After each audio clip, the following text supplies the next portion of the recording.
अभी मैं ऑफिस से निकला ही था कि देखा बाहर बहुत तेज बारिश हो रही थी। मेरा ड्राइवर राघव काफी तेज गाड़ी चला रहा था। रास्ता पूरा सुनसान था और कुछ भी साफ साफ नजर नहीं आ रहा था। आज मुझे काम खत्म करते करते काफी देर हो गई थी। रात के 12 बज चुके थे और मुझे नींद भी आने लग गई थी। मैंने अपनी आंखें बंद ही की थी कि अचानक राघव ने जोर से ब्रेक लगाया। मैंने कहा, राघव क्या हो गया? ड्राइवर घबराता हुआ बोला, साहब लगता है गाड़ी के नीचे कोई आ गया है। ये बात सुनते ही मेरे होश उड़ गए। मैंने गुस्से से कहा, तुमने किसको मार दिया? उसने कहा, साहब इसमें मेरी कोई गलती नहीं थी, कोई हमारी कार के नीचे जानबूझकर आया है। ये बात सुनकर मुझे उस पर बहुत गुस्सा आ रहा था। तेज बारिश में मजबूरन मुझे गाड़ी से निकलना पड़ा। जब मैंने गाड़ी से निकल के सामने आकर देखा तो नीचे एक लड़की पड़ी हुई थी। वह करीब 21 साल की होगी। उसने एक जालीदार खूबसूरत सी लाल ड्रेस पहन रखी थी।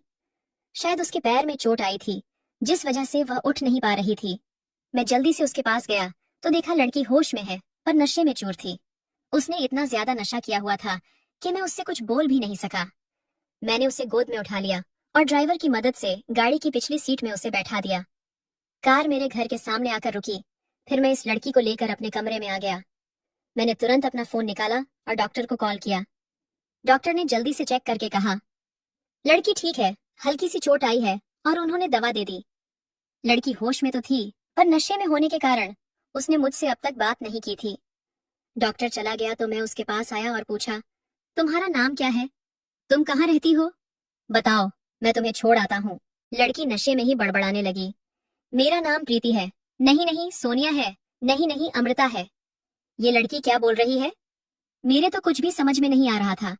मैं उसकी तरफ देखने लगा कि लड़की अपना नाम भी ठीक से नहीं बता पा रही है। उसने कहा, मैं माधव नगर में रहती हूँ।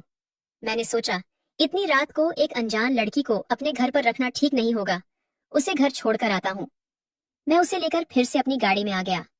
राघव अब तक घर जा चुका था तो मैं खुद ड्राइव करने लगा। माधव नगर में एंट्री लेकर मैंने कहा, तुम्हारा घर कहाँ है बताओ? लड़की ने एक घर के सामने आकर कहा कि यह मेरा घर है। मैं उसको उस घर के सामने ले गया और घर की बेल बजाई। इतनी रात को गुस्से से एक आदमी बाहर आया और कहा, क्या बात है, हमें क्यों डिस्टर्ब कर रहे हो? मैंने कहा, ये लड़की आपके घर पर रहती है? वह आदमी बड़ी अजीब नजरों से उस लड़की को देखने लगा।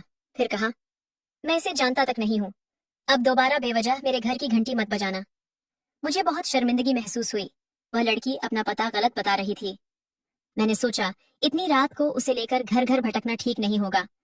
कोई गलत आदमी मिल गया तो इस लड़की के साथ गलत हरकत कर सकता है और अभी तो ये होश में भी नहीं है, न ही इसको कुछ याद है। क्या करूं? यही सोच रहा था कि लड़की मेरे पास आ गई। कहने लगी कि मुझे बहुत भूख लगी है। उसके चेहरे पर बहुत मासूमियत थी। मैंने गौर किया तो देखा कि वह बला की खूबसूरत है। उसके दूधिया चेहरे पर लाल लिपस्टिक तो कहर ही डाल रही थी। वैसे तो कई औरतें मेरे करीब आने को तरसती हैं, पर यह लड़की कुछ खास सी थी तो मैंने कहा, चलो कुछ खाते हैं। मैं उसे लेकर शहर के एक बड़े रेस्टोरेंट में आ गया। खाना खाते वक्त लड़की ने कहा, मेरा नाम सोनिया है। आज मेरा मूड खराब था इसलिए ज्यादा शराब पी ली थी और आपकी कार से टकरा गई। मैंने पूछा, तुम्हारा मूड खराब क्यों था? उसने कहा, मेरी कंपनी के मालिक की वजह से। मैंने सोचा, ये इतनी खूबसूरत है, कहीं इसके मालिक की बुरी नजर तो इस पर नहीं पड़ गई। वह चुप और उदास थी तो मैंने बड़े प्यार से पूछा, क्या हुआ सोनिया बताओ? उसने कहा, कपूर एम्पायर्स में बहुत कोशिशों के बाद मेरी जॉब लगी थी, पर उन्होंने मुझे बेवजह नौकरी से निकाल दिया। ये बात सुनते ही मैं चकित रह गया। मैंने कब इसे नौकरी से निकाला और क्यों? जी हाँ दोस्तों, मैं ही कपूर एम्पायर्स का मालिक प्रकाश कपूर हूँ। मैंने कहा, सोनिया यहीं बैठो, मैं अभी आता हूँ। रात के 1 बज रहे थे और मैंने अपने असिस्टेंट विवेक को फोन किया।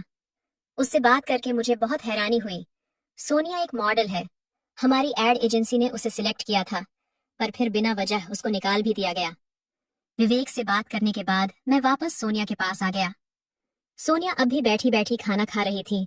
मेरे आते ही उसने कहा, चलो मुझे अभी कहीं जाना है।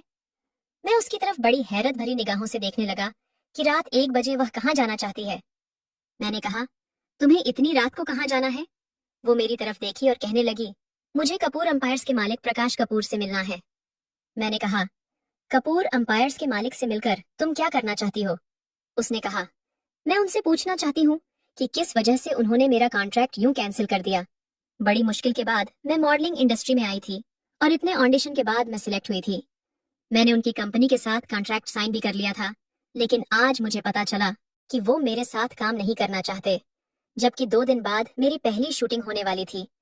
मेरी जगह पर उन्होंने किसी रीना नाम की लड़की को सिलेक्ट कर लिया, जो शायद प्रकाश कपूर की गर्लफ्रेंड है। उसकी बात सुनकर मुझे अपने आप पर गुस्सा आने लगा था। मैंने ही रीना के कहने पर आज इस लड़की को निकाला था। रीना मेरी बहुत करीबी दोस्त और एडवाइजर है, पर सबको कहती फिरती है कि वह मेरी गर्लफ्रेंड है। मैंने उसके साथ कई रातें जरूर गुजारी हैं, पर मेरे दिल में उसके लिए ऐसी कोई भी फीलिंग नहीं है। वह यह काम करना चाहती थी, इसलिए उसने सोनिया को हटा दिया। मैंने कहा, देखो रात बहुत हो गई है, अभी प्रकाश कपूर से तुम नहीं मिल पाओगी, तुम मेरे साथ मेरे घर चलो, कल देखता हूँ कि क्या हो सकता है। वो बड़ी प्यार भरी निगाह से मुझे घूरने लगी और बोली, तुमने आज मेरी बहुत मदद की, तुम बस मुझे प्रकाश कपूर के घर के बाहर छोड़ दो, मैं तुम्हें अब और परेशान नहीं करना चाहती। मैंने कहा, मैं तुम्हें उसके पास ले चलूंगा, फिलहाल तुम मेरे साथ मेरे घर चलो। तुम ठंडे दिमाग से कल उसके पास जाना और फिर बात करना। उसने कुछ नहीं कहा और मेरे साथ कार में बैठ गई। अभी भी बहुत जोरों की बारिश हो रही थी। वह लड़की इतनी खूबसूरत और अट्रैक्टिव है कि मेरी नजर उस पर ही टिकी थी। मैं उसे लेकर अपने घर पर आ गया। मैंने कहा, तुमने इससे पहले कभी प्रकाश कपूर को देखा है क्या? उसने कहा, नहीं, मैंने कभी नहीं देखा, बस उनका नाम सुना है। मैं उनके भाई अमित से मिल चुकी हूँ, उन्होंने खुद ही मुझे सिलेक्ट किया था, लेकिन वो शायद अभी शहर से बाहर गए हुए हैं। इस बात का फायदा उठाकर प्रकाश ने मुझे नौकरी से निकाल दिया। उस लड़की को देखकर मेरे दिल का शैतान जाग रहा था। आज बारिश की इस ठंडी रात में मैं इस नीली आंखों वाली को पाना चाहता था। उसकी खूबसूरती मुझे उसके करीब खींच रही थी। इससे पहले भी कई लड़कियों के साथ मैं रातें गुजार चुका हूँ, पर इस लड़की में कुछ तो अलग बात थी, लेकिन उसके चेहरे की मासूमियत को मैं जबरदस्ती कुचलना नहीं चाहता था। मैं चाहता था कि वह खुद ही मेरी बाहों में आ जाए और मुझसे मोहब्बत करे। लड़की नशे से कुछ हद तक बाहर आ गई थी, लेकिन शायद उसे नींद आने लगी थी। मैं उसे अपने कमरे में लेकर आ गया और उसे अपनी शर्ट दे दी और कहा, इसे पहन लो। उसकी जालीदार लाल ड्रेस भीग चुकी थी, काफी देर से वो गीले कपड़ों में ही थी। उसने मेरी तरफ देखा, फिर वॉशरूम में जाकर कपड़े चेंज कर लिए। अब वो मेरे सामने आकर खड़ी हुई तो वह बस एक शर्ट में थी। मैं उसे सर से पांव तक देख रहा था। लड़की लंबी चौड़ी एकदम मॉडल जैसी फिगर थी। न जाने क्यों मैंने इस लड़की को काम से निकाल दिया था। ये लड़की तो कयामत ला सकती है। उसने मेरे पास आकर कहा, मुझे बहुत तेज नींद आ रही है। मैं उसको पाना चाहता था, इसलिए मैंने कहा, तुम यहीं पर सो जाओ। उसने कहा, फिर तुम कहाँ सोओगे? मैंने कहा, मैं बेड की दूसरी तरफ सोऊंगा। वो बड़ी अजीब निगाह से मुझे देखने लगी और मन ही मन कुछ सोचने लगी थी। मैंने कहा, घबराओ मत, मैं उधर सो जाऊंगा। वो कुछ सोचकर चादर ओढ़कर बेड पर ही लेट गई। मेरी नजर उसकी ओर से हट ही नहीं रही थी। मैंने उसके पास आकर कहा, सोनिया, तुम बहुत खूबसूरत हो। उसने कहा, खूबसूरती से कुछ नहीं होता, मैं सक्सेसफुल नहीं हूँ। न जाने क्या क्या सपने देखकर इस शहर में आई थी, और आज देखो मेरे पास कुछ भी नहीं है। मैंने कहा, मैं एक बहुत लकी इंसान हूँ। तुम चाहती हो तुम कुछ बन जाओ, कामयाब हो जाओ, तो मेरे पास इसके लिए एक अच्छा तरीका है। वह बहुत मासूमियत से मुझे देखने लगी और बोली, क्या करना होगा मुझे? मैंने कहा, मैं बहुत लकी इंसान हूँ। अगर तुम मुझे किस करो तो हो सकता है कि तुम्हारी किस्मत खुल जाए। वो मेरी तरफ टकटकी लगाकर देखने लगी, मानो उसे यकीन नहीं हो रहा था।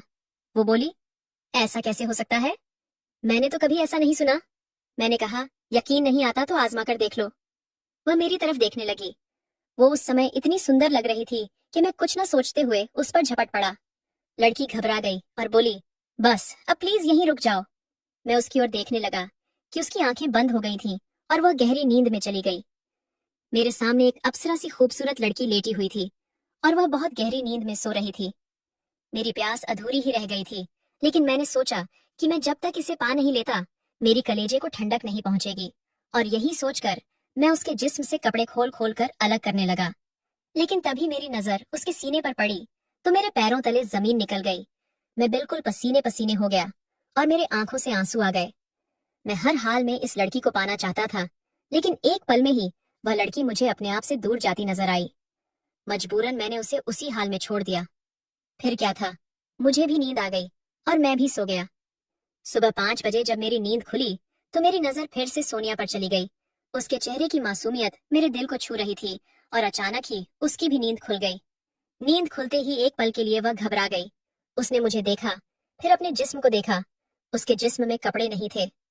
वह जल्दी से उठी और मेरी दी हुई शर्ट पहन ली। उसके बाद जल्दी से उठकर वह बाथरूम चली गई और अपने जालीदार कपड़े पहनकर फिर से वापस आ गई।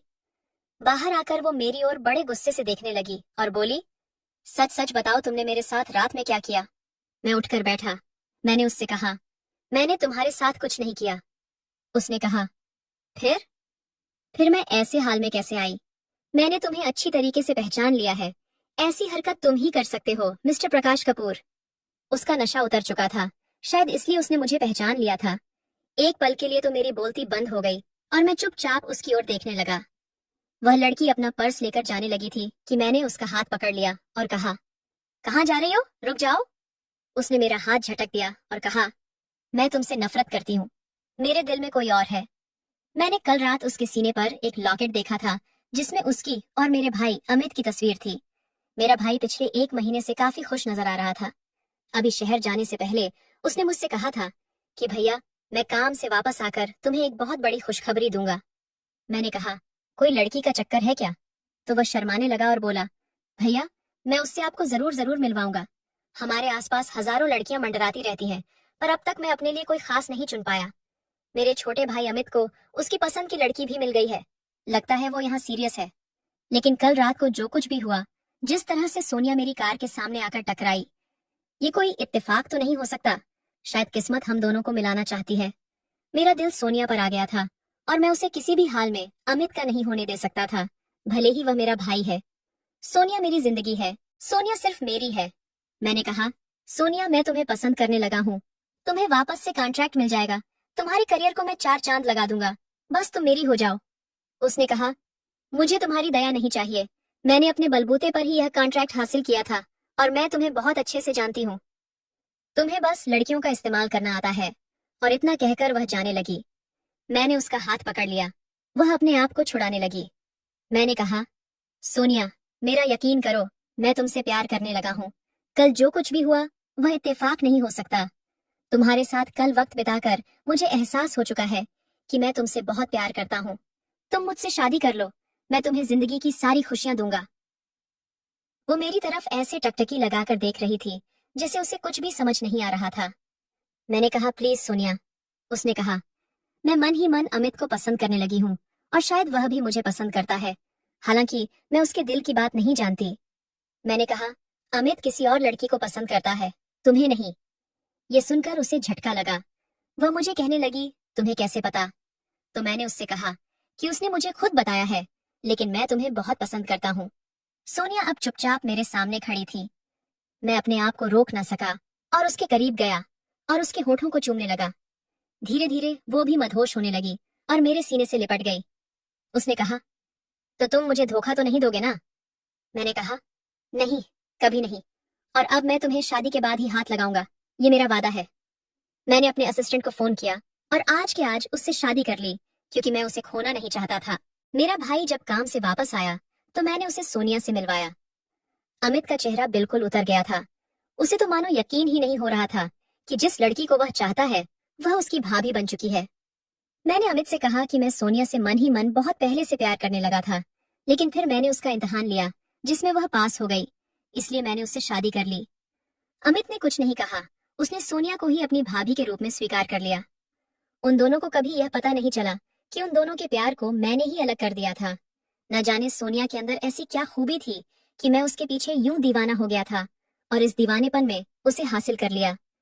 सोनिया एक अच्छी पत्नी साबित हुई और मेरी जिंदगी में खुशियां भर दी।